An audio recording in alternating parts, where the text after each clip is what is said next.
Memory in 3, 2, 1. Can you hear me now? Can you hear me? Can you hear me now? I thought we were going out on the Razor and just we're gonna go to a remote location and do this. 4:48. We still can. 4:48, January 14th, Monday afternoon. What episode? 14? 15. 15. Where did 14 go? 14's still in the queue, I think. Oh. I think. What does it say right here? There should be a little piece of paper right there. Right there. See it? Oh, 15. We are 15. See, 15, guys. You didn't go like this. This would have been like pointing around the corner and backwards. Like you pointed like that, which just meant through the door. Through the door. Had you gone like this and curved your little hook, it would have been button hook. 15. Right. What do we got? I have no knowledge of what any of this says. No, you do not. You don't have any knowledge. There's a couple of good things in there. Am I supposed to read them? You reading them? What are we doing? I don't care. John, it's better when you read them. Why does it look like there's fucking squares on it? You see what I'm seeing? It's because it highlighted it highlights the black, and she has to take it out. John, buy an asylum island. Then SOE and tactical response can truly be an island of misfit toys. Jaeger would never do it. It has to be James's idea. Like if we're like, hey, we have this island, we have this asylum, we're gonna set this up. James would be like, no, that's a terrible idea. And then a year later, James would buy an asylum and be like, hey, I bought this asylum. That's on an island. You guys want to come out and hang out? Awesome show. What does Skully think about the bump stock ban and the NRA letting it happen along with the ATF? Okay, there's actually, I did a whole thing on another video about this, but for those of you who don't know, okay, first off, the NRA didn't let that's what I thought. The ATF do anything. It was an opinion letter, and the ATF can change their mind any fucking time they want. So all our pistol braces, tomorrow the ATF could come out and say those are illegal. All the weapons which is probably coming. So you guys should keep rubbing it in the ATF's face and keep making a big deal about it. Keep weapons it on the radar. That'd be a good thing. All the cool guns that we've been buying that have been considered other firearms, so the short shotguns and all that, those can be reclassified tomorrow. So what the NRA did was actually technically the smartest thing to do. Is everybody was up in arms about these bump stocks because of Las Vegas. ATF already knew what the ruling was. The ruling was that bump stocks are legal, according to even a dude from the ATF came out fucking. According to the Department of Justice and the way the law is written. So when the NRA made the ATF relook at that, basically all they were saying was, "Hey, we're going to put it in your hands. You handle this." Because we already know the outcome, and the outcome was exactly what happened. It's what the bump stock was within the law, with the guidelines of the law. Now, come full circle where we're at right now. Trump probably did us a favor. I don't want to say did us a favor, but lesser of evils. The lesser of two evils. This current ban on the bump stock is going to go before the federal court, and it is going to get thrown out because it does not meet the law guidelines. Good news about that is this is going to hang around in the courts for probably 5 years before they finally come out and go, yeah, guess what, ATF, you were wrong. Bump stock is legal, and go fuck yourself. So where is the company bump stock at? Are they basically out of business? Yeah, they're out of business. But if they reclassify, if they say this is legal, fucking bump stock would have a fucking good lawsuit, wouldn't they? At that point, I don't know how that would work out. Maybe would have a good lawsuit, but yeah, right. So that's sue the government. That's the deal. That's the deal with the bump stock. And if you think that the NRA screwed us over, or you think that's not really what's going down, think about this. Dianne Feinstein came out and said she is totally against the legislation that Trump put forward, reclassifying that as a firearm, as a machine gun. Why? Because Dianne Feinstein knows that this is going to go into the courts, and it's going to get shuffled around in the courts for 5 years, and Congress will not be able to do anything about it while it's in the courts. So it's kind of a win for us because, she's already introducing her new assault weapons ban. It's not going to go anywhere unless something crazy happens again.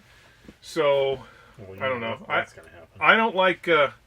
I'm not a member of the NRA for reasons that I would explain later if you really needed to know. But I think the NRA is doing the best they can.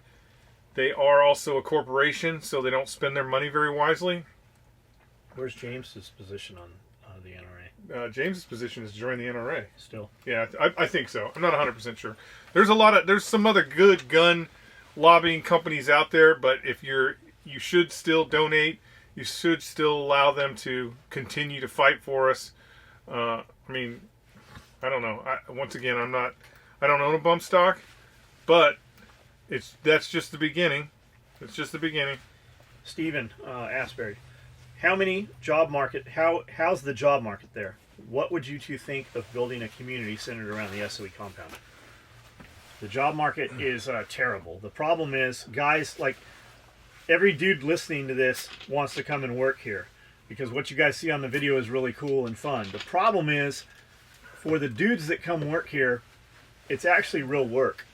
And the problem is, most of you guys come here, if you're a single dude, like a younger single dude, or you're just a dude, like we had this dude that fucking emailed me for literally 2 years, wanted to come be a grounds caretaker, basically. Work on the trees, plant trees, pollinate stuff, do manual labor out on the field. He just wanted to do that. He had a little trailer. It would be great for a dude like that who just wants a change. Like a dude that literally wants to just go and, live a very much slower life. This would be a great place for you. The problem is, 95% of the rest of you guys, you come with a wife and kids or a girlfriend or something like that. And you're going to come here, and while you would love it, running the property and doing all the shit we do and just being with dudes and meeting all the people and all the people in and out of here, you would love it. Your wife, on the other hand, girlfriend, is going to stay at home, and there's nothing for her to do. You cannot come here. She's not going to come in here and get a job. And if she did somehow get a job, she's going to work making fucking $1 an hour or something. Literally, I think it's less than that as a waitress, and work for tips. And you're going to work for tips. And It's there's fucking no warm tips in here. here. You're going to work for tips where there's locals here. The waitresses in this town make some money when the TAC response students go eat at those restaurants. And there's only a couple on that list that those guys go eat at. I don't eat in town here. Like, I just don't. The food is not good enough for the time it takes.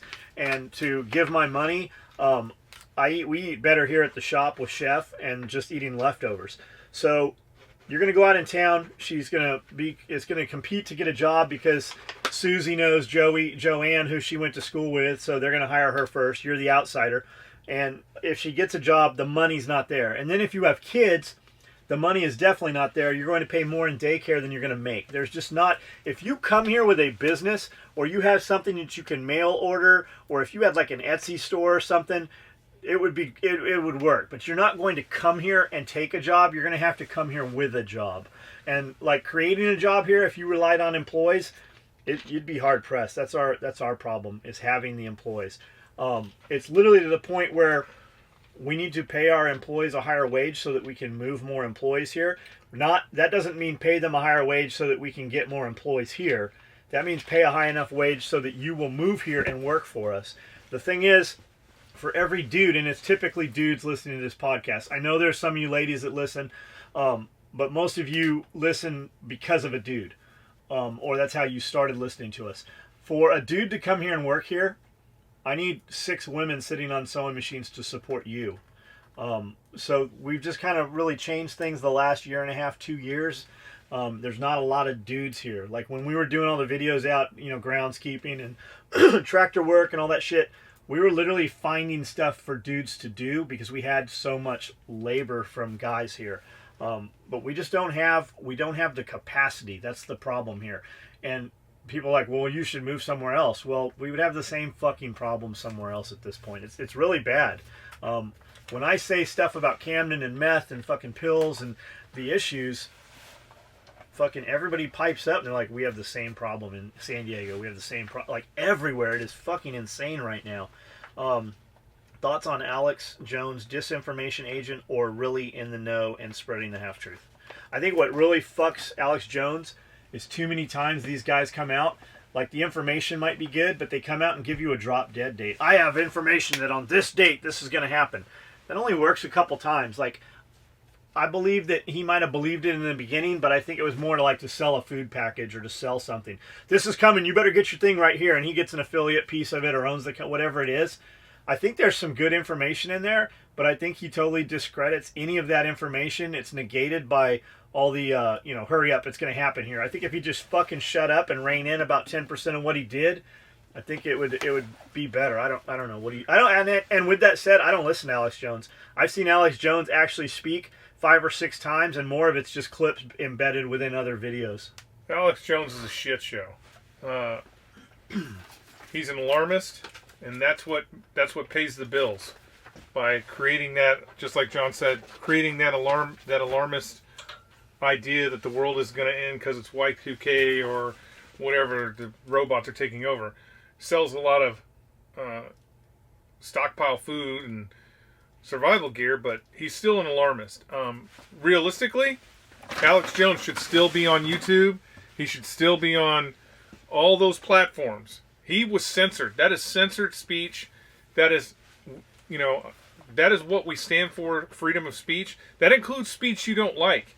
So, I mean, the real question should be, why are these platforms being allowed to do that? If do it's that now a now, household name at this point. I know what everybody's going to say. They're private entities, blah, blah, blah, blah, blah. They're private. They're not anymore. Like Facebook, yes, Facebook has a contract that you sign and you don't own anything in Facebook, but it's part of it has become part of the culture. And at that point, when they start silencing people, they are creating the problem. So I think Alex Jones should still be able to say whatever the hell he wants. Like You don't, just like Stern, you don't have to listen to Alex Jones. You can. It's a beautiful thing. You can, The crazy thing is, like, I'm sure, like Alex Jones, just like Howard Stern, when they read the analytics on that, the census stuff on that, somebody had asked Howard Stern about his listener base. He said, if you like me, you listen for 60 minutes on average. If you dislike me, you listen for 90 minutes. And they're like, what? He goes, yeah, people invest a lot of time in stuff they don't like. And that's held true. That's just how it is. The Alex Jones stuff, think about this. You want to listen to Alex Jones? More power to you. It's entertaining. You gain something. You garner something from there. Awesome. No problem. But if you stopped listening to Alex Jones, let's say 90 days. Let's say you listen to whatever it is you listen to. If you stopped listening to it for 90 days, would your life be any different? Would it be better? You'd be less stressed probably. You would find other things to occupy that time that you're worrying about shit. When I moved here, I believed society was about to collapse. I believed something big was happening. Something was coming. Right before we moved here, Jack Spirko started his show, well, a couple years before. And I was just listening to him, and his thing was, if times get tougher, even if they don't. Like, it changed a little bit over the time, but we were here for a couple years preparing, like putting a lot of money into stockpiles of food. Immediately we got on the ground here and bought a ton of fucking canned meat. So we had immediate protein. Like $10,000 worth of fucking canned food that we later threw away. We just gave it away, threw it away. It was way out of date, expiration, stuff like that. Once we had cats ate wonderful when that day came. Yeah, we fucking fed cats. We fed fucking all the dogs. We fed all the animals for years off of that stuff. Then I put in a layer of like rice and beans and stuff like that. And it was just getting that stuff and putting it in buckets. Then we bought Mylar sealers. We bought big, huge. I set up I'm a wholesaler. I'm a distributor for these Mylar bags. I have fucking thousands of Mylar bags. I have all kinds of O2 sensors. I have all the sealers for them. Like, we basically set up a canning facility. So once we had all that shit in place, then it was on to the other stuff. And we were like clothing. Like, I had clothing. We were going to the REI used gear sales. We were going to all these places. I had clothing for people. You could have shown up here with 20 people, and I would have had clothes to fit you no matter what, whether you're a boy, girl, anything. Fucking feminine products. You name it. We got toilet paper for fucking 10 years. And then I heard Spirko say something one day, and he's like, and that's kind of when all that stuff started, was, you can live in fear and prepare for all this stuff, and your life can revolve around it. Or you can just kind of still take care of stuff and have the shit, but go live your life. And that's when you saw the change, kind of. And it was kind of simultaneously when we had some guys call Amanda and talk shit, and I blasted those guys. But it was all around the same time when you saw that transition. When I moved to Tennessee to work in the one building up the road with the roll-up doors. We never planned to take the next 2 apartments next door. We never planned to take the building. We never planned to put the snake trailer there. We never planned to have all the storage. We didn't ever plan to buy this. I planned to move here, work with 2 or 3 employees, just doing custom stuff, and be able to pay my bills and grow a garden. And if the power went out, that was the real reason. If the power went out, there were still guys that could live here. There's still people plowing with horses. There's still old, 1950s and 60s tractors running around here. Like, dudes still grew shit. So that's when you guys really saw the change. When I went to Vegas for SHOT Show the first couple times, when I bought the first cars, like, I wasn't going to do any of that shit.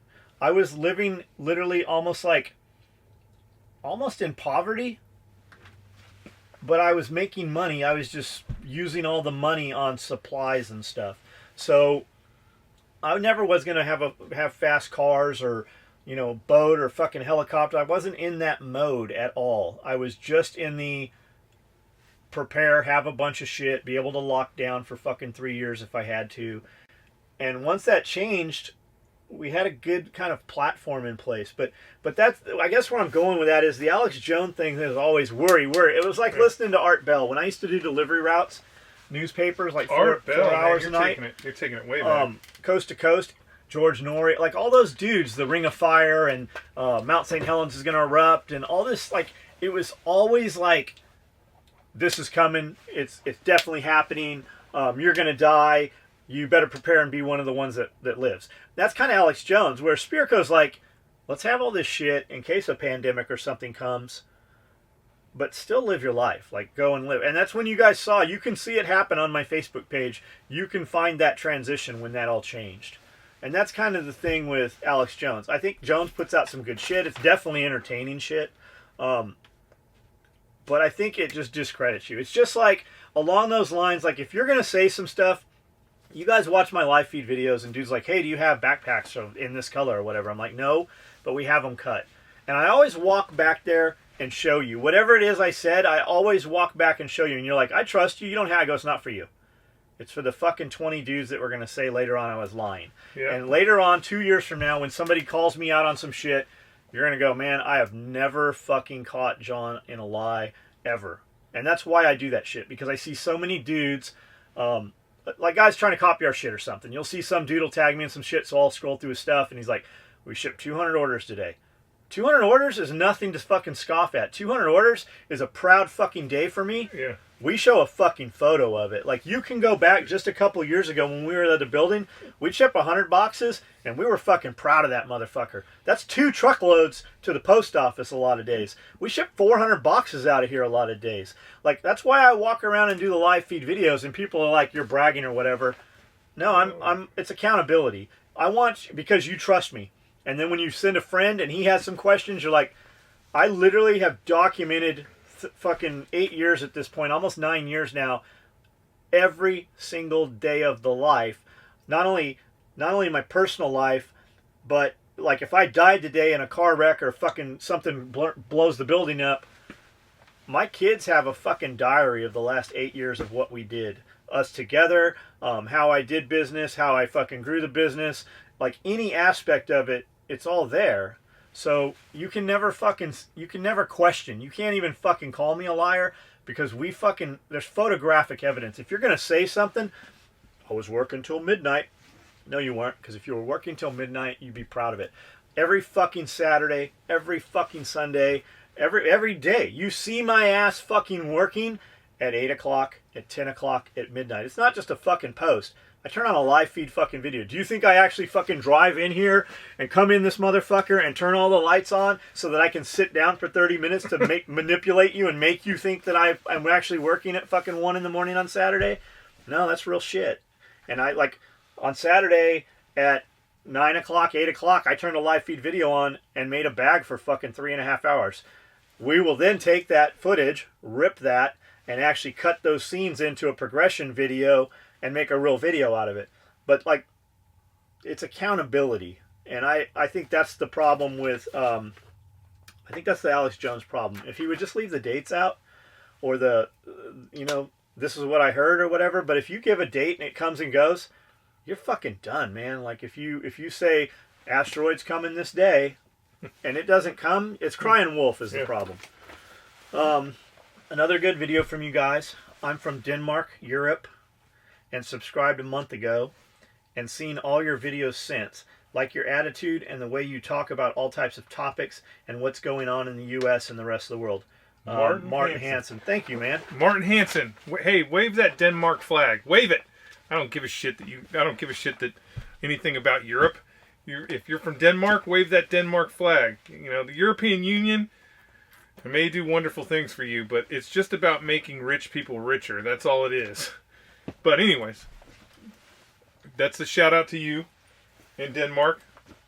Have the new self-checkouts done away with the scales in the bagging items? No, they still have the scales at Walmart, but I mean, like I said, Walmart just purchased I don't want to say the patent because that's probably not right, but they just purchased all the rights to use a scanner that gets rid of the self-checkout altogether. So it's just going to be above the door, and it's just going to be like, you know, I don't know how it's going to work, but it's going to be scanning 100 yards, and as you're walking towards the door, it's going to be tallying it up, and then you're probably going to have to use Apple Pay or some bullshit to get out of the store. You guys might not realize that Amazon owns Whole Foods. There are 3 or 4 Whole Food type stores set up right now. There is not an employee in the shop that the customer interacts with. They've had them for, I think, 1.5 years, 2 years now. You walk in, you put everything in your cart, and I'm sure you have an account or an app you have to set up to do this. But you don't scan it. It scans it just like Jeff said. I don't know if the scanners are actually in the cart. Everything from 2000 or 2001 on, every single product, if I wanted to do business with Walmart, I have to have an RFID tag. I have to have a fucking internationally registered fucking barcode trademark that interacts with the RFID the number. They know. They have interactive inventory. When shit comes in, it's not on boo-boo anymore. Like, they know when shit comes in the door. They know when shit goes out of the door. And that's how that shit works. There's 4 grocery stores in the United States right now that were kind of a test bed thing. And you didn't interact with anybody. I believe, I'm not 100% sure, but I believe that inventory stocking was 100% automated as well. There were people in the store, but the consumers did not interact at all with any of the peoples. The technology's there. It's been there. They just have to fucking turn it on. And he said also, with the scales and the bagging items, that is the problem bottleneck with self-checkout. The stupid computers fuck up weighing items as they are bagged all the time. I would happily do self-checkout if I had a handheld scanner and didn't have to weigh the items in the bag. Dude, I was at Lowe's a couple weeks ago, and then we were at Walmart, and both of those have a fucking handheld scanner now. Both of them did. But I didn't have to. Well, no, we did have to. We had to weigh, it was the fuck, limes or something. We bought something that required a scale. And I hadn't been there. I hadn't seen that shit used in probably 6 months or a year. And I was I guess I was impressed with the ease of how the first time when I saw a few weeks ago, when I saw the scanner thing at the little ray gun at Lowe's, I told Amanda, I go, this is it. I go, this is going to remove all the people complaining about this shit. It's removed all the problem. And then when we went to Walmart, they had the same fucking thing. Universal basic income. It's coming.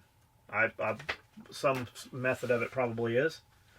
It's actually, I mean, you can think of it a lot of ways, but the problem is universal income does not work without a solid, established society. So, for example, there were a few countries in Europe that were using a universal income, but because of the high influx of people from the Middle East, those systems have been shut off because it doesn't work if you don't have a basis in society to move forward.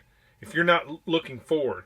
If I give you money and your choice is I could go over there and work, or I could sit here and play video games, unfortunately most people are going to play video games. Now, for some people that's not a bad thing because they're going to be millionaires playing video games. Crazy.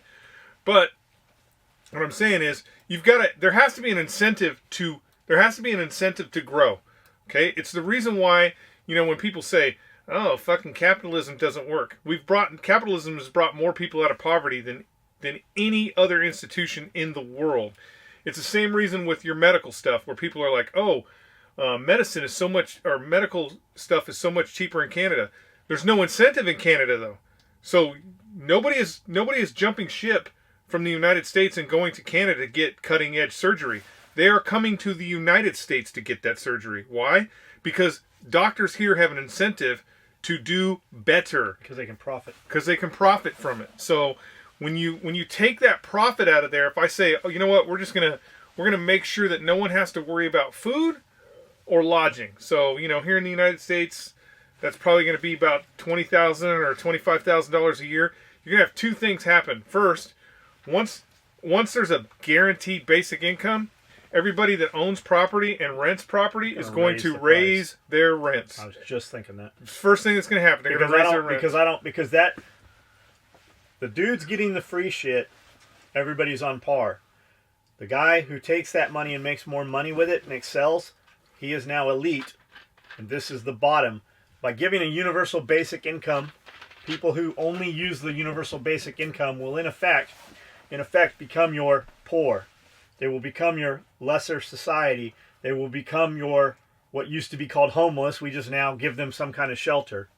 And then with that, who gets the universal basic income? So if I take my $1,000 a month and I find a way to manipulate that and buy supplies and make that $5,000 a month, are they going to turn that off?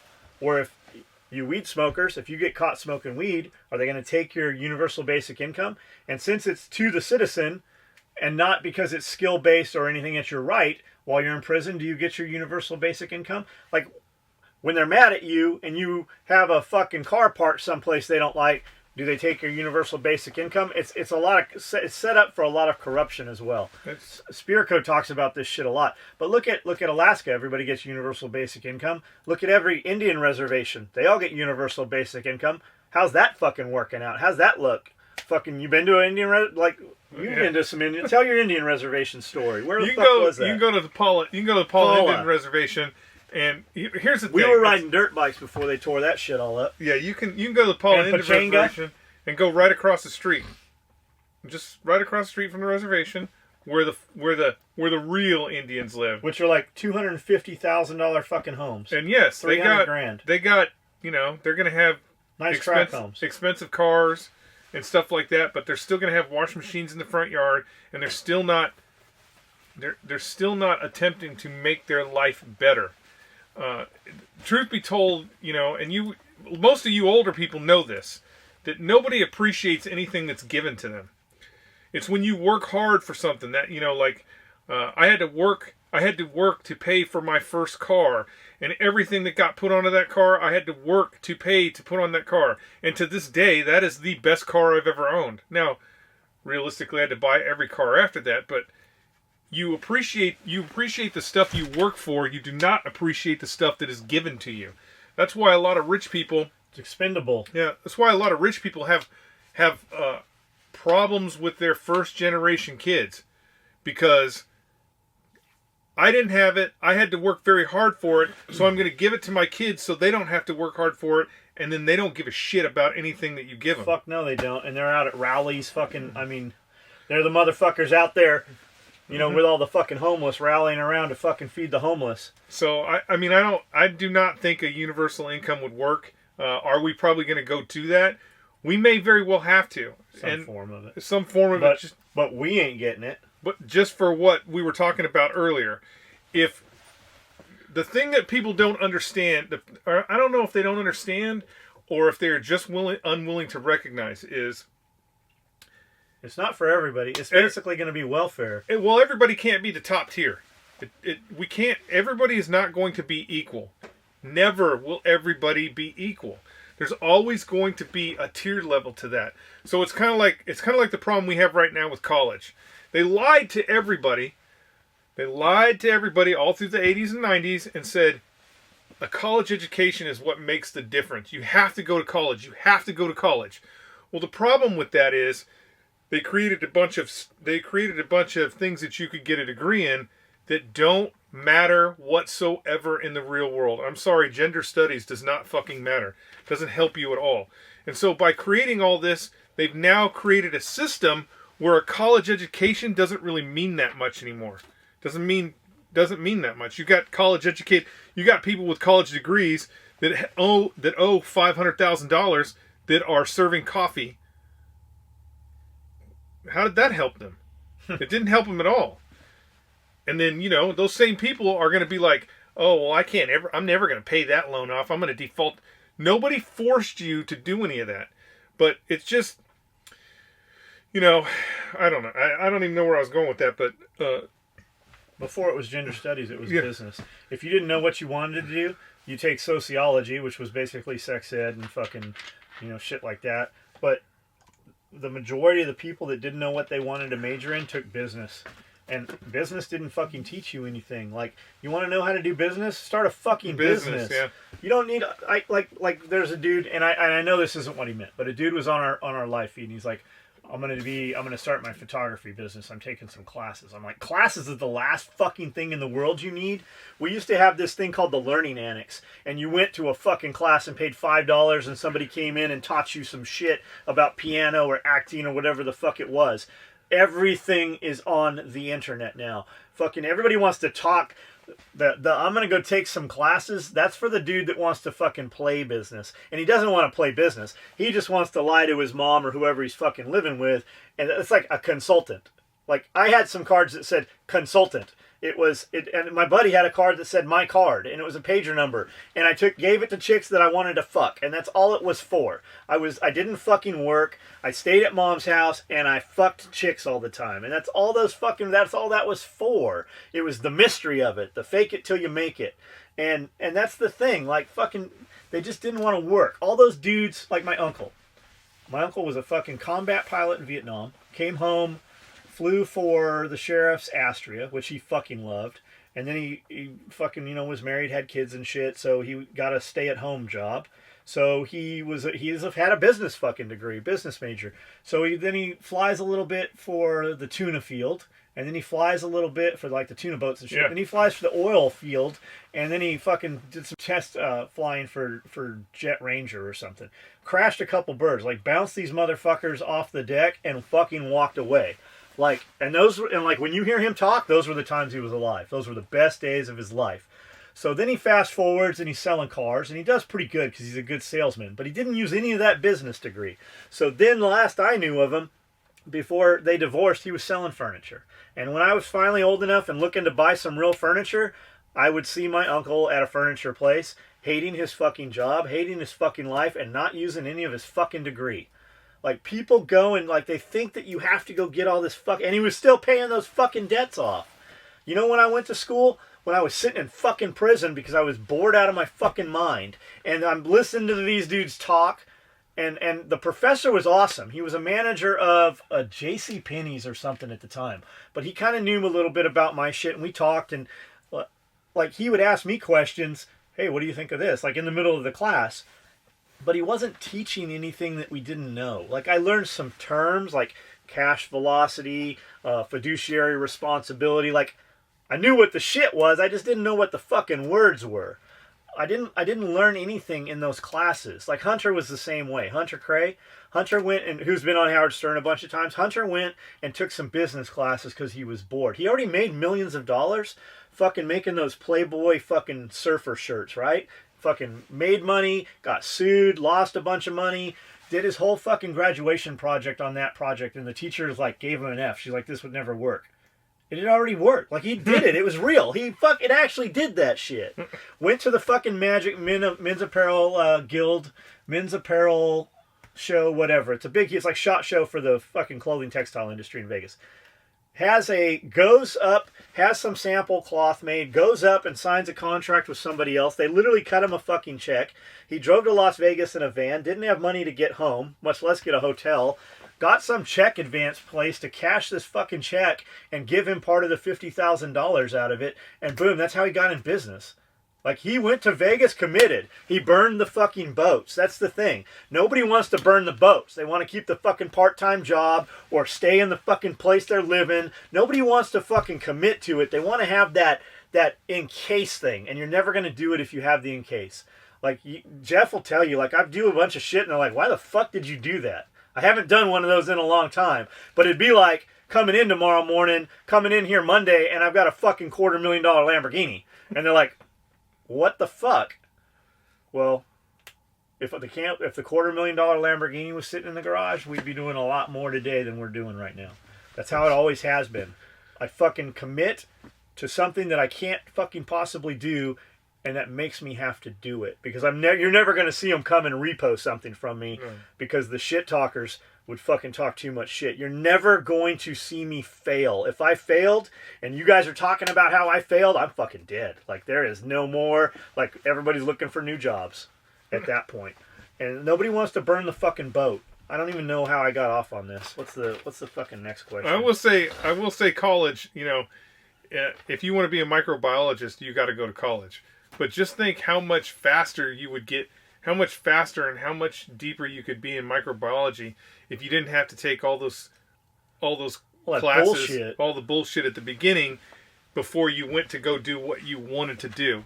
Does it make a better rounded scientist? Maybe.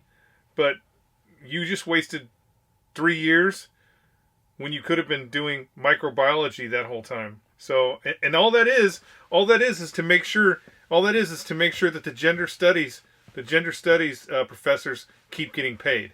That's all that is. That's why they force everybody to take all them dumb fucking classes. You wanna find the cure to something? Go abduct some motherfuckers and work on them. I mean, for real though. I mean, think about it. All the people through history that we fucking speak the evilest about, that were in fact the evilest, all of our science was advanced during those fucking time periods. And it wasn't just like we were doing that shit. The United States was doing that shit.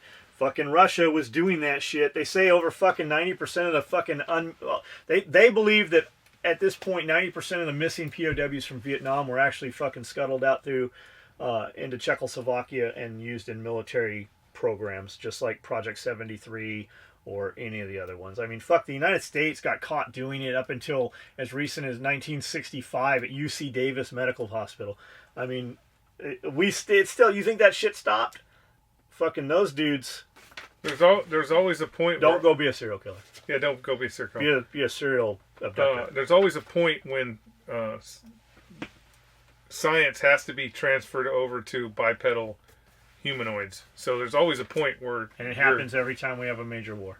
You're gonna, experiment on people. Let's just hope it's our side. That's why I can't get Japanese encephalitis or botulism. And that's why we know everything about pressure and cold weather testing and everything about fucking pressure in aircraft. You should build a snowflake bag.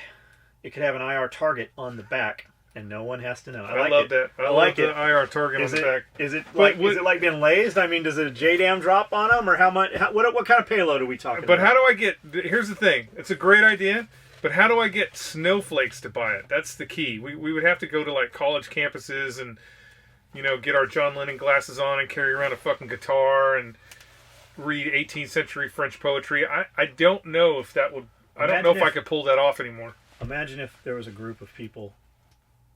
Let's call them hunters. Hunters, okay, hunters. There's hunters, and then you have the prey. The prey. And the prey got put in by a conglomeration of 100 businesses, and when you had a fucking terrible customer, they got put on the prey list. And nobody knows where the prey list is, and nobody knows who the fuck they write all kinds of books about that. It's usually a bunch of rich folks on an island hunting some poor motherfuckers. But I saw a movie recently about that. I don't remember what that was. What's your take on Bitcoin crypto? I think it was an investment that a ton of people made a lot of money on, and Jeff said all along it was going to tank. I don't know. It's a great idea because of the because of the code for it. Unfortunately, here's the thing. Here's ultimately the thing, and I know the people. It's so funny when you talk Bitcoin with people; they're just so entrenched. It's like the Amway people. But it's a pyramid scheme. It is a pyramid scheme. Yes, a bunch of people got rich off it. Why? Because a bunch of other people put money in at the bottom. It's just a pyramid scheme. There's nothing that backs up Bitcoin. I know what you're going to say. You're gonna come at me with there's nothing that backs up the dollar. That's wrong. That's what I was going to say. The dollar is backed by every gallon of gas that you put in your vehicle. Man, I'm glad you didn't say gold. The petrodollar The petrodollar is what guarantees the U.S. dollar. Plus, the federal government and the United States itself guarantees the U.S. dollar. Right now, we control the world. And we control the world with the petrodollar. Because if you we're want friends with Saudi Arabia. Well, because we allow Saudi Arabia to be friends with us. Anyways, we control the petrodollar, and that until we are off the petrodollar, like right now, both the Russians and the Chinese are trying to get the Middle East to get off the petrodollar and go to their currency. Some would say that's why Gaddafi was killed. Yeah, he was trying to go to a gold standard. And he had a lot of fucking gold. Well, he had a lot of gold. But, you know, the dollar bill... Which is missing. The dollar bill is actually backed up by something. A Bitcoin, on the other hand, is not backed up by anything. It's only backed up by good faith. So me and John have decided that this Bitcoin is worth this much money. Well, tomorrow, who's to say we're going to decide it's not going to be worth something else? It was a pyramid scheme. A bunch of people got super rich, as always with pyramid schemes. And the people on the top get the most, as long as we can keep people putting it in the bottom. But if you're paying attention to Bitcoin, it's actually disappearing and tanking. You should have got in it fucking 5 years ago. Yeah, when it was 10 cents. But you never know. Or even at a couple $1,000s, it would have been great to have been in it for a while. There was a couple ways to do it. You could have bought it like any stock, basically, that goes up in value. I'm not a stock guy. Or you could have mined it. I can tell you that there's a bunch of fucking dudes right now selling a lot of fucking expensive computer equipment because it costs more in electricity to mine it than the value of the coin does. I hear Jack's got a couple dudes that really know this shit on the expert council. If you have questions, you can call in and ask questions for these guys, and they answer them. And every time I've heard it for about the last 6 months, it's basically they're not doing Bitcoin shit. They're doing something. There's a lot of other stuff like that. The cool thing about it was there's a lot of different cryptocurrencies. There's a lot of different cryptocurrencies. The cool thing about it is it can't be stolen from you. You can have all that information on a fucking drive. You can have it in your head at an account that you only know the fucking code to. It's movable. I could plug it into Jeff's computer, fucking move it to him, whatever. Kind of like using PayPal, but untrackable. That's the appeal to it. Is that it couldn't be taken from you, and the IRS was fucking, they did not like that shit at all. People can call it a conspiracy theory or whatever, but there's always two sides to a coin, and most things we read, see, and hear aren't set in stone. I'd like to know if you or Skully always have had the mindset, or was it a period of time living in California where shit just got worse and worse?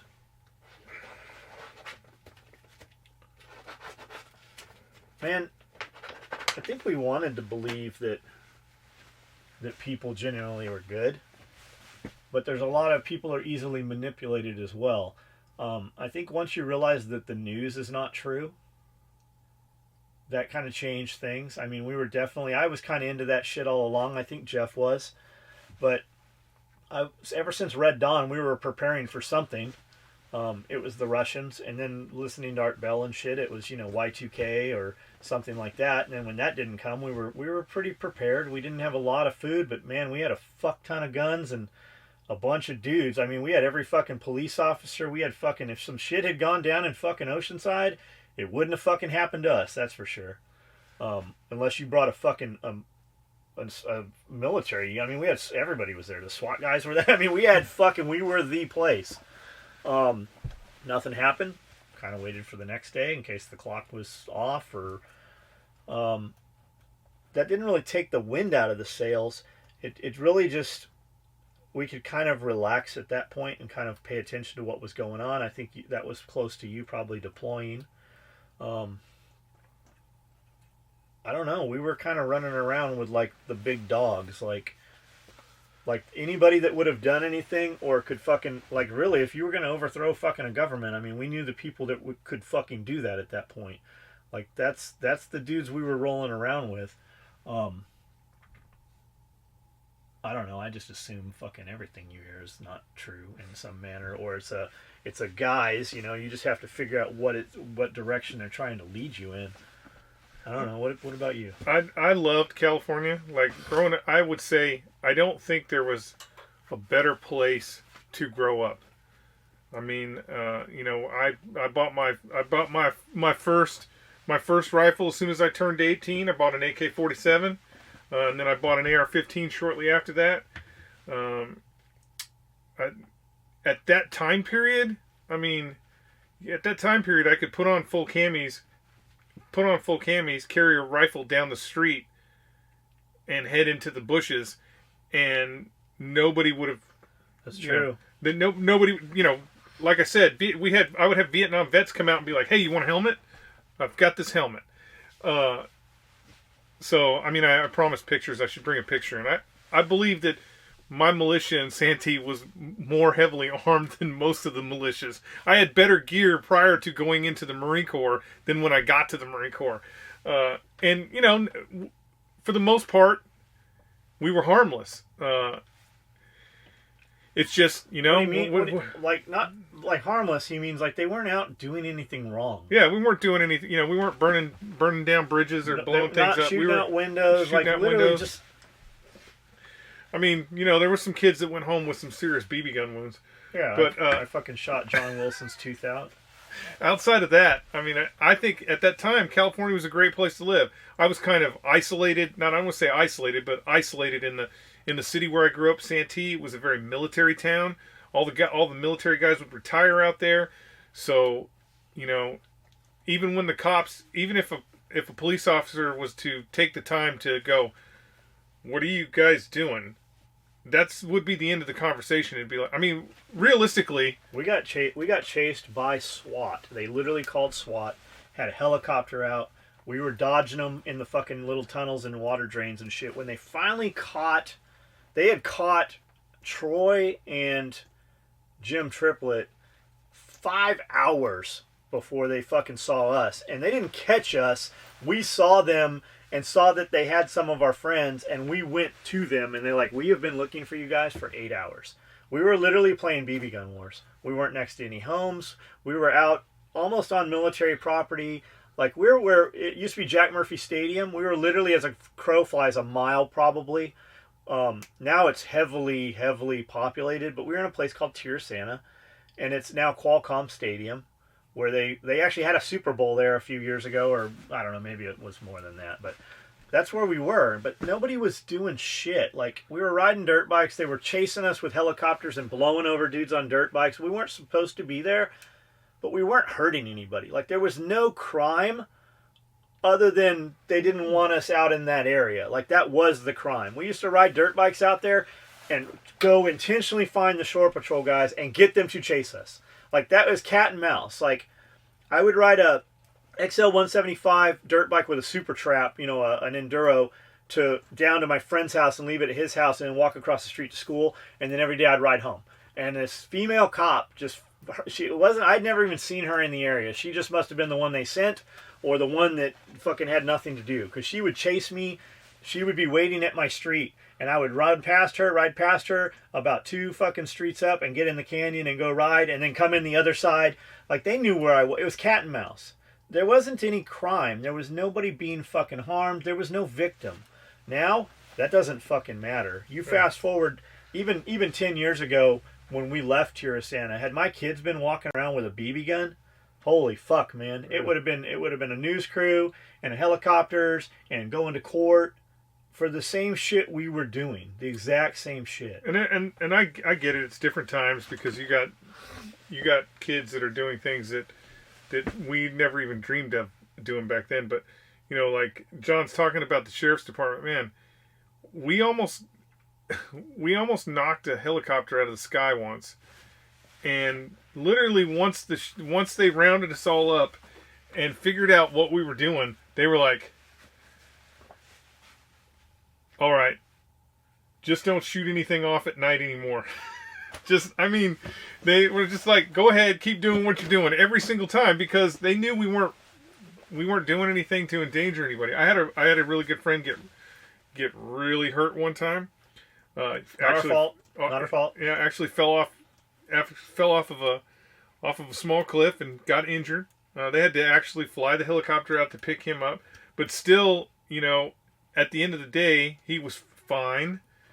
And Just a little everybody's blowed up. yeah, just a little blowed up, and everybody survives. So I mean, I don't know. We don't build character anymore. I think that's the issue, especially with kids. We don't build character anymore. We're better for it. We're better for the gut checks. We're better for the fucking, like, we would leave the house in the morning literally with a canteen of water in a backpack.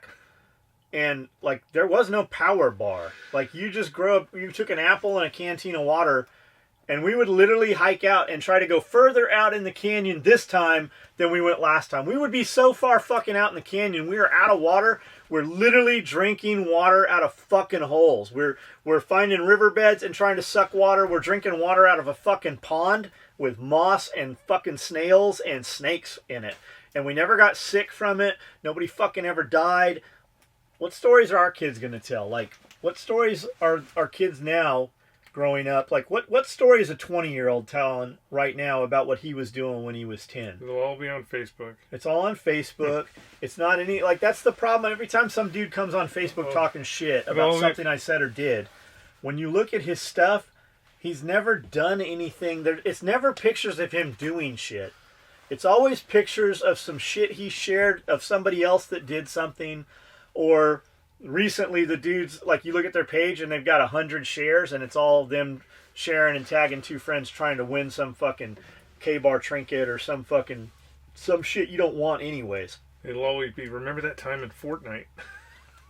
For real. Yeah, like, they're talking about some shit that they haven't fucking done. They're talking about shit that somebody else did, but they obviously have enough free time to talk shit. That's the whole, I guess, the common denominator to it. Entertaining and interesting as always. Thoughts about 23andMe, but had a feeling it would be somehow, somewhere be used against you. Yeah, by the way, we've talked about this a couple of times about 23andMe, and do not give them your DNA profile. If you're in the military, they got it. If you were in jail, they got it. 23andMe just got caught selling all that information. So like 3 weeks ago, when they said, "Hey, guess what? We're not giving anybody this information," bullshit. If somebody has something of value, they are going to eventually figure out how to monetize it. So if you give them your DNA profile, or you give them anything that's yours, eventually somebody's going to monetize that, and they're going to take the money.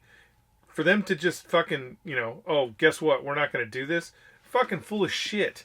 And I guarantee you, without any hesitation, 5 years from now or 6 years down the road, you're going to hear, oh yeah, 23andMe was actually giving all that information to the CIA or the NSA, or some federal organization already has all that information, and they are using it in some fucking database to profile American citizens. Of course they are. Fucking NSA walked right into fucking Verizon, gave them everything they had. A lady just got a ticket. She lives in a homeowners association. She has a dog that's like 13 years old, a miniature poodle. The poodle's like blind, has Parkinson's, shaking all over the place, right? The poodle goes next door, squats down, and shits in the neighbor's garage. She's in some fucking hoity-toity... Really hoity-toity. ...group, right? This little fucking closed-gated community, whatever. The neighbor, or whoever's in charge of the homeowners association, runs a DNA test. They send it in. The DNA test, they fucking somehow correlate that it is her dog from the DNA test. They find this lady $200. Do you have a dog? Yes, I have a dog. There's a whole thing. If you search it, you can find it. Your pet DNA, like when you send your dog stuff in, I want to know what my dog is. They're even fucking correlating that shit. Literally for shit. Like, you don't have any privacy. What privacy you think you have, it no longer exists. We'll get out of here tonight. And when I'm looking at Facebook on my laptop on the sidebar for the ads, be 23andMe. It's going to be 23andMe. It's going to be on Instagram. While I'm watching YouTube tonight, while I'm sewing, some ad's going to come up about something we talked about. And if your phone is off, your phone is still on. Still on, yes. Unless you shield it. Like, we knew cops 10 years ago, like task force dudes, like federal shit, grabbing up fucking fugitives. I'm like, and I'd always ask them because I was curious, like, how did you get them? They're like, we pinged their phone. I go, can you turn the phone off? Not if you don't. You got to put it in fucking water and shield it. You got to put it in lead and shield it. Even when the phone is off, you pull the battery out, there's a capacitor in your phone. They can still ping your phone. Hey, John, can you guys speak a little on the Las Vegas shooting on the next podcast? Might be a good topic. Oh, man, I find it strange how quickly it was phased out in the media and how you don't hear dick about it anymore. I know what Jeff's going to say. Hold on, though. Not just this. Any conspiracy theory, any of them, they're not allowed to investigate any of that shit. So if there's nothing to the Las Vegas shooting, why didn't they just come out and say something rather than saying nothing? It's just, go ahead, say what you got to say. Well, what I was going to say about the Las Vegas shooting is the reason why you don't hear anything about it. Think about what's going on in the media right now. Okay, when's the last time you heard anything about Black Lives Matters? Think about what's going on in the media right now. The media has a sole focus going on right now. And the one thing about the Las Vegas shooting, and the reason why you're not hearing it on the news, is because there was no agenda. There has to be an agenda for them to keep pushing it, whether it's kids going to school shootings or whatever. There's no agenda. They never came up with a solid reason why this guy did what he did. Meaning, he wasn't a Republican, so we can't push that agenda. He wasn't some, alt-right neo-Nazi, so we can't push that agenda. They don't have an agenda with this. They need an agenda to push. That's all the news medias are doing anymore. They're just pushing agendas. They're not giving you real news. Fuck, they're writing scripts. Look, yeah. There's 1,000 videos out there on YouTube of 50 news companies fucking literally reading the same fucking scripts. There's actually a pretty good video out there right now about the Las Vegas shooting that goes minute by minute, and once you watch that video of them going minute by minute about how he interacted with everything, because they've actually released all the footage of him inside the casinos. They released the footage of him going in the elevators. So once they break it down minute by minute, you can see how he did what he did. It's interesting. It's interesting that there's a lot of things that you take for granted, right? You take for granted. You go to a hotel room, you open the door, you go in the room, you lock your door, you get in your bed. You don't realize that the hotel itself, every time you go into a hotel, it's keeping track of your time. How long you were in the room, when you open the door, when you close the door, when you lock the door, even the inner doors. So they knew every time he went from, because he rented 2 suites. They knew every time he went from door to door. I think one of the reasons why the casinos were so hard pressed to keep most of this under wraps is, unfortunately, he was very well known within the casino. The 5 days that he is in that casino and he is gambling on the floor, every single time he is greeted by the concierge. The concierge, they shake his hand. Every time he wants to go up to his room, the bellhop takes him right to the service elevator, puts him on the service elevator. He goes up to his room. He was very well known within the casino. Why? Because he gambled a lot of money there. He was there all the time, spending the time. They have a pretty good solid timeline on everything he did for those 5 days. Believe it or not, most of the time he did not spend in those hotel rooms. Like, he would go back home to, I think it was Mesquite, I might be wrong. He'd go back home to where his house was, and he would sleep in his house. And then he would come back, drop off another bag, gamble all night. So there's a pretty good timeline. You should watch some of that stuff. But anyways, the reason why you don't hear anything, because they don't have something to push. They want to bury the story, because if the casino is complicit, meaning if they allowed this to happen, there's millions and millions of dollars, probably $1 billion in lawsuits alone. So just search around for that video. I was actually going to get the name of it and everything and let you know, but I completely forgot. Okay, when did John and Skully first meet? It would have been right, I don't know, 93? It would have been right after Mogadishu, when I got back from my Mogadishu deployment. James Rexroad was working at a gun shop. Oh, yeah, I knew James for years. And James was older than me, a little older. He'd gotten out of the Navy. And I wanted to work out, and he was a bigger dude, had a fucking cool truck, and I don't know how old I was, but I was hanging out at the gun shack all the time. The we gun would go to shack, the yeah. gym Santee gun shack. at 5 o'clock, and I would just show up at 4 o'clock or 3:30 or 3 o'clock and just help out at the gun shop. And it was a pawn shop / gun shop. So I really just fucking kind of loitered there waiting for James to get off work. We'd go to the gym, and we just hung out all the time. Like, James became, fucking my best friend at the time. And I had actually heard all about Jeff from James, and I'm like, this motherfucker doesn't exist. And then one day I bought all my guns there. One day I came in and you were back from wherever you'd come from, and So that was Mogadishu deployment. and it just started. Like, I used to plan my day around fucking hanging out with Jeff. Jeff had this, like, for a while he would come down when I was working out of Mom's garage. He would drive down in a military Jeep.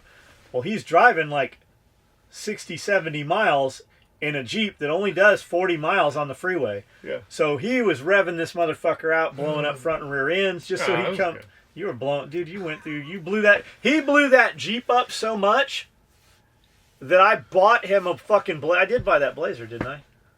The red one? Yeah, the red one. I Yeah. bought him a Blazer so he could fucking come and we could hang out. And then then we ended up getting a shop, and he no longer had to fucking come all the way down there for us to hang out. But And then somebody burned my Blazer to the there's ground. a ton of, like, burnt it to the ground. To the fucking ground. To the ground. Like, melted the metal, burnt to the ground. Josh! Yeah. Not Strider. Not Strider, Strider. Josh. That's right. There's a lot of dudes that we all know because of each other. There was a lot of guys, fuck man, Josh and James and all them dudes. Strider, all those guys. You introduced me to Dwayne and I Nick. introduced everybody to Dwayne.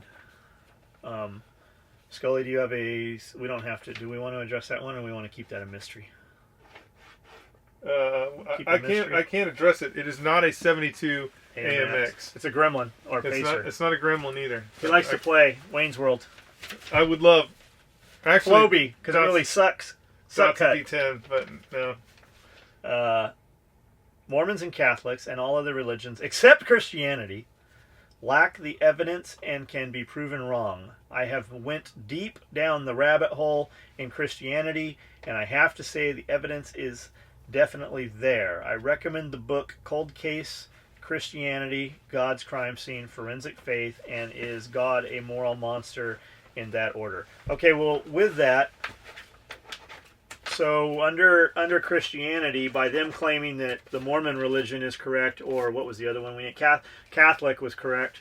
Does that mean that only Christians go to heaven and all these other people are going to hell, or are they going to a lesser heaven or a lower hell? Like, how can you have one without the other? I don't. What do you think? Well, I Do you mean, even want to touch that? it's religion. Religion is a form of government that was designed to control people, to make small tribes turn into bigger tribes, so you can have more control over a larger swath And raise a larger army. That's religion itself. And when you talk about Christianity, Jesus Christ himself was a Jew. That sect of Jews at that time period believed that the Messiah was coming. So there was a sect of Jews, I can't think of the name of them, but they believed that Jesus Christ was coming. And believe it or not, you need to go further down the rabbit hole. If you go further down the rabbit hole, you will find out that the Jesus Christ that we know, the one that we know and we celebrate with his crucifixion on the cross, was not the first coming of Jesus Christ. I believe he is actually number 3. That 2 others were put forward, and they called him Jesus Christ. 2 others were put forward within that Jewish sect to be the new Messiah, and when it came down to it, they didn't quite make it. The Jesus Christ that we know is the one that made it to the crucifixion and got turned into the legend that he is today. When you look at religion, you have to. The problem is, it's all based off of man. It's based off of us. Somebody wrote that stuff down. There's no tablet or And script. what about all the missing books from the Bible? There's no tablets and script at the bottom that says, your Lord and Savior Jesus Christ. They never wrote any of that stuff down. They changed They didn't all that make shit. that book. When it was being scribed, people couldn't read either. and a lot of books of the Bible are banished by the church themselves. So that rabbit hole is pretty deep. I mean, I'm not against or for religion. I believe that there's no way. I mean, there has to be a higher power, whether that's a little green dude in a spaceship that's flying from 20 stars, across the galaxy, or some being that knows everything that we do. There has to be, just because of the way everything's designed, right? You have like Stephen Hawking was like, there is no God. Yet Stephen Hawking would also say that every problem could be solved with a math problem. Well, that is a math problem is solely based off of our intelligence. A deer has no idea what math is. A fucking whale has no idea what math is. We created math. If that is the case, and all things within the universe can be solved with a math problem, then there has to be some higher source. Math did not just create itself to float through the galaxy and never be used. But outside of that, that is a very good, those religious, going down those religious rabbit holes. I think it's good. I think you should explore, whether you're Catholic, Mormon, whatever. I think you should explore your beliefs past what they are telling you. I can't say anything bad about the Mormons. I don't care what they believe in. They could believe in the great spaghetti monster, whatever. They take care of their kids. They take care of their family. They have values that right now are basically above the societal norm. So how can you look down on them for that? The big problem with the Catholic Church is the Catholic Church. It's the people within the Catholic Church. It's not the religion itself. It's the people within the Catholic Church that want to protect evildoers. Now, with that said, when you look at like the recent scandal they had up north, where they're up in Philadelphia, I believe it is, or it might have been Boston, where they're talking about 1,500 kids molested over a 10-year period. That same school district in 4 years, had 240,000 cases of sexual misconduct. So, we want to hold them to a higher standard because they are clergy. But, look around your neighborhood. Look around your neighborhood before you start pointing your fingers at people and pretending like they're not holding a high standard. They're definitely holding a higher standard than the public school system is. So, I don't know. Religion can go a long way, but you really should look deep into it. But whatever it is that makes you do good for yourself and for others, who cares? I don't care if you believe in like the spaghetti monster. John, any particular reason why you go with TRT pellet injections instead of the shots? Been doing a bunch of research about TRT for the past few months, and I'm starting my TRT next week using weekly testosterone cypionate injections. Read this one too, because they kind of go right into each other. John, screw the pellets. I'm doing TRT. Also, I did the patches for a year, and my numbers barely moved. I know the numbers mean little, but switched to intramuscular injection testosterone enanthate or cypionate. They're the same, really, for you guys that don't know. It's the oil carrier. One stays in your system a little bit longer. Really, it's the same drug. Not sure if spelled correctly, laugh out loud, but huge differences in how I feel, which to me is more important when the blood work plus no appointments or missed doses of putting on patch or rubbing cream into my skin and runs all over, which my daughter could possibly get into with the injections, is the way to go. So in Tennessee, they will not give. So if I want injections, I have to go get an injection once a week, once every other week, whatever it is. And they're not going to give me the amount I want. With pellets, they put the pellets in. The pellets metabolize. I have used the pellets for 3 years now, off and on. The pellets definitely work. All the dudes saying the pellets don't work, I've never met a dude who has had the pellets that said the pellets don't work. It's always some guy saying some shit that he heard or did it on the internet. I know James, that video James just put up recently said pellets don't work, whatever. That's an old video. I don't know what his position is. In a perfect world, You go get the pellets put in, and then you run the other shit on top of it to boost your level. Where do I want mine at? As fucking high as I can get it. Everything we are doing is you want to make more money. You want to be faster. You want to be more effective. You want to fucking get more shit done in your time. You want to be a high performance individual, then fucking do things high performance people do. And for me, that all starts with testosterone. I intentionally let my shit run down. My shit is lower than it has ever been. I have felt fucking lower than I have ever felt. When I have testosterone on board and my numbers are right, I get my pellets put in tomorrow, by the way, Tuesday.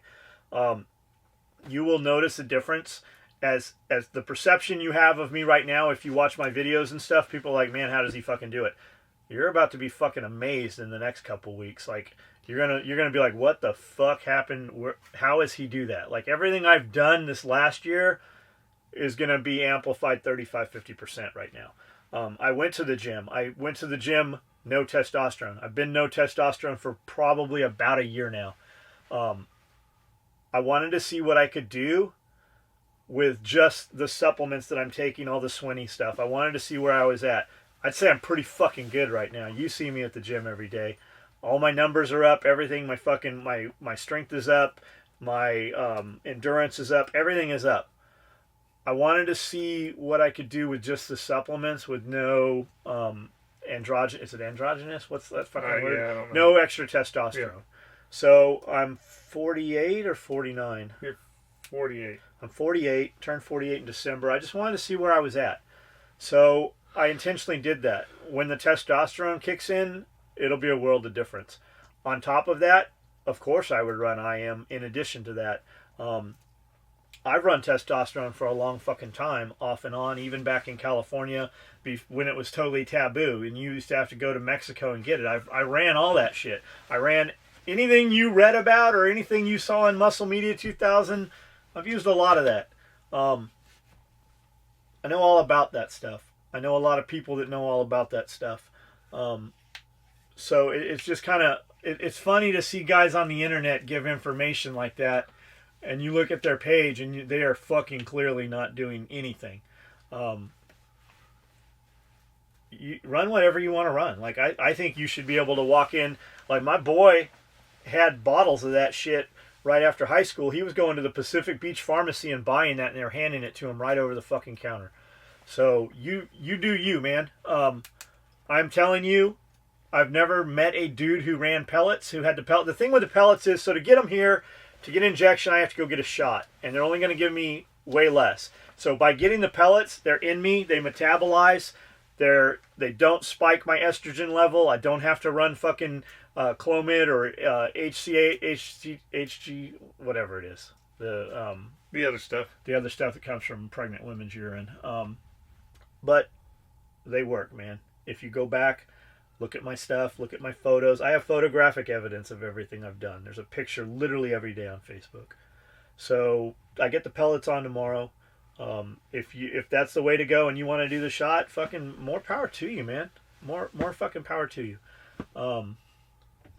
We'll see, I guess, in a couple weeks. We'll know.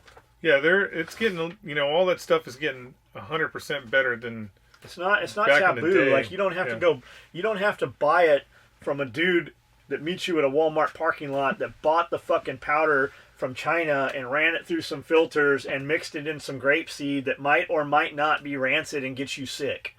Like, nobody wants to talk about the real shit and how crazy some of that shit was.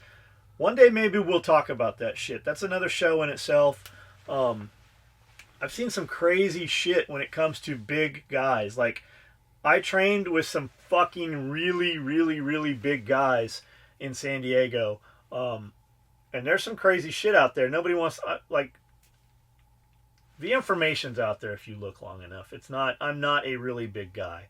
I believe you should be able to do whatever you want, as long as nobody else has to fucking pay the price for you doing whatever you want. Yeah. I mean, even the military is, military special operations community is experimenting with hormone replacement. Any particular reason that's the same ones? Hey, got a question for you guys. Since you make rigs harnesses that hold M1 Grand clips, have you ever considered making harnesses, rigs, or even pouches that can hold M1 carbine mags, bar mags, or Thompson mags. We've done all of that. There is not a market for it. That's why you especially can't go buy BAR it. mags, man. Who's carrying a BAR anymore? That's why you can't go buy them. Like, a dude hit me up today about, I've got this awesome idea for you. I can't remember what it was, but the reality of it is, it doesn't fucking sell. If you're coming to me, who's been doing this shit for 30 years, and asking us to build something you can't find, there's a reason it's not on the market. It's because it's like guys always ask stripper clips for SKS or something. I don't remember what the other one was.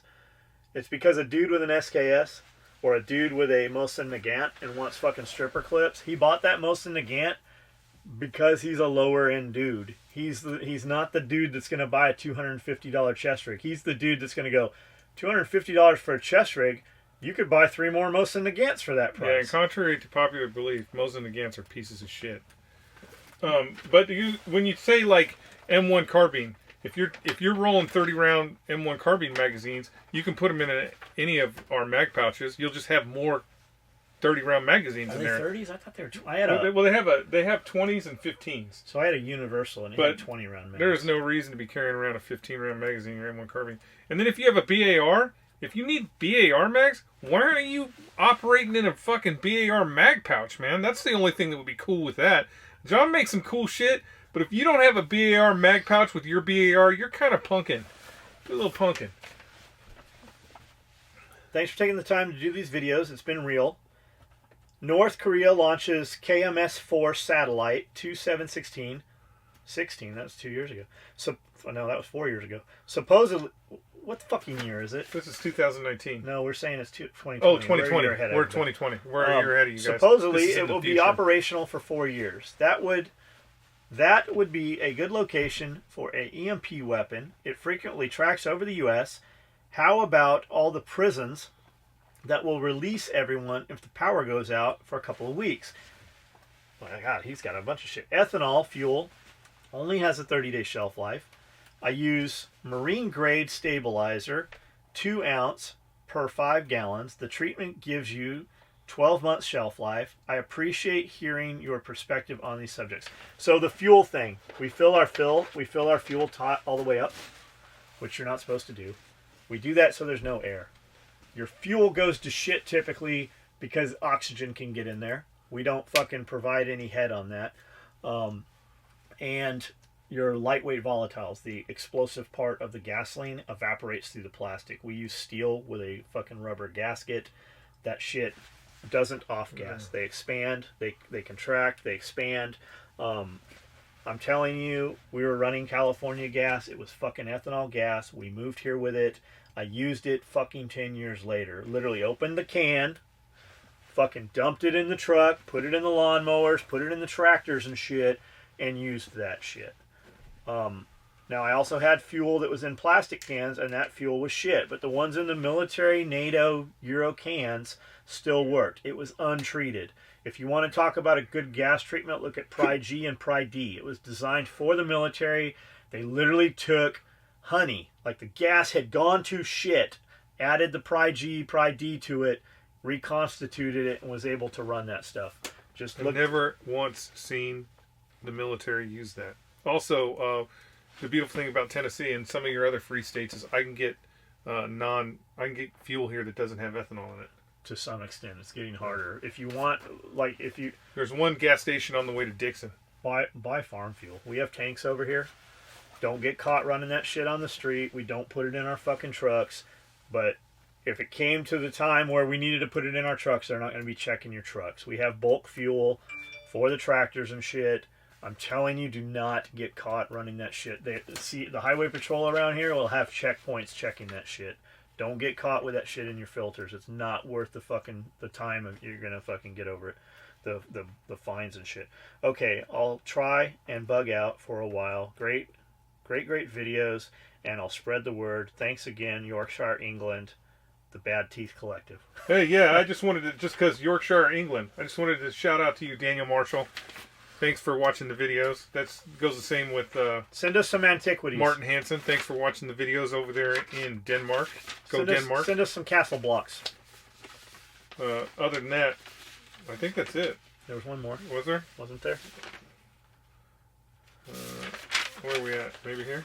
Oh, just those ones. Okay. Yeah. No, we're done. We're done. All right, guys. It's now 6:08. So I don't know how long we went for. If you got some questions, give us some questions. That's kind of what we keep rolling on. We went for an hour. That's what we keep rolling on.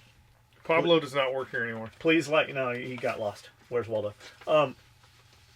Give us a comment, guys. Comment, share the videos, comment. That's the one thing we always see in these is, how do you guys not have so many subscribers? Because you guys don't comment. People that like stuff don't fucking invest time in it. The guys talking shit invest the time in it. So like the videos, comment on the videos, ask a question so we have more material for the videos. We don't make any money. We stood in here for 2 fucking man hours, Jeff and I. We're the 2 fucking highest paid employees in the fucking company. And we don't make shit doing this.